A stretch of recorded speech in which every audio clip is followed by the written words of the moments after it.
Blame APC for bad economy, Ayu tells Nigerians. The People Democratic Party National Chairman, Dr. Iyocha Ayu, has asked Nigerians to hold the ruling All Progressive Congress APC responsible for the high cost of living and economic downturn in the country. Ayu blamed the APC for destroying the economy and noted that government of APC has brought untold hardship on the people. The PDP chairman stated this in Akure, Ondo State capital, shortly after the installation of former governorship candidate of PDP in the state, Mr. Eyitayo Jegede San, as Balogun of the Cathedral Church of St. David, Ijomu, Akure. Represented by the National Secretary of the party, Senator Sam Anyawon, Ayu said life has become unbearable since 2015 when the ruling APC assumed the leadership of the country.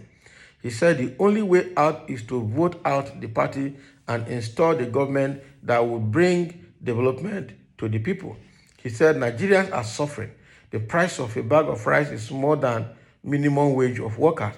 When PDP was ruling, things were cheap. University students have stayed at home for almost a year under the leadership of APC government. He said, for Nigerians to live a meaningful life, they should vote for PDP's presidential candidate, Alhaji Atiku Abubakar, and other candidates of the party. Wow. So what Ayu,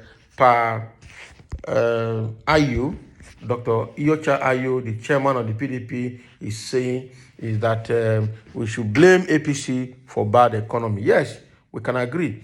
Even though the PDP of 16 years was blamed, they say it was bad, but it wasn't as bad as this. And that has been the trend in Nigeria, that once a new government comes in the old government that was succeeded, will be appreciated more because things will always be on the south. It will always be on the downturn all the time. The trend of Nigeria direction is facing down all the time.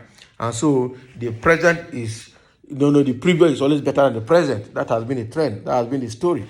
So for us not to repeat that same story, we have to be wise in voting this time around. So what Iyocha Ayu is saying is that APC should be blamed for the bad economy, for the hardship we're having. First of all, the bag of rice today is more expensive than the minimum wage.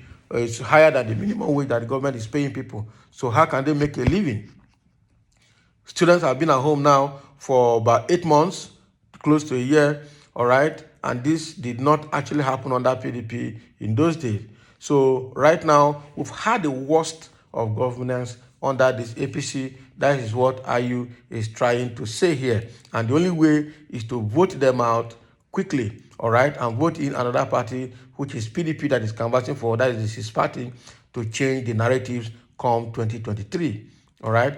But generally, from my own point of view, Nigerians are tired of both PDP and APC. But APC is the last whip that broke the camel's back. APC is now the worst ever in history because under APC, Naira has gone. In fact, when we look at when APC came in 2015, between 2015 and 2016, Naira went to 500 Naira. To 500 Naira to $1.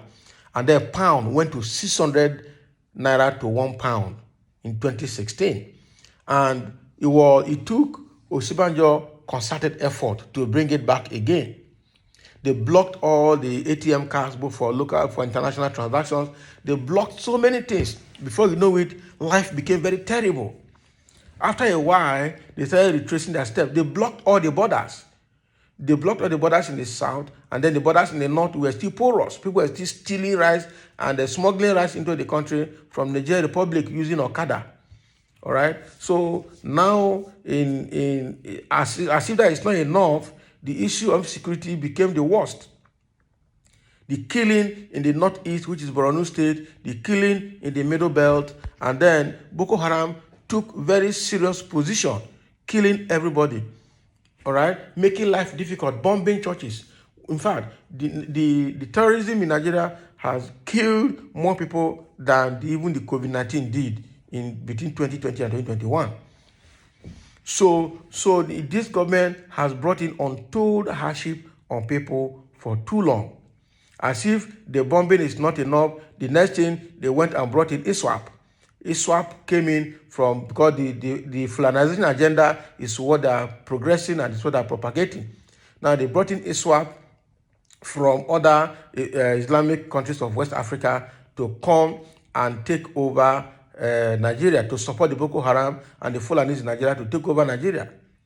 As if that is not enough, the Abuja Kaduna Railway has been, after commissioning it, the next thing, Boko Haram and the terrorists and bandits started terrorizing that route, and people now are scared of using it. As if that is not enough, the same ISWAP and foreign terrorists took over the bushes in the southwest.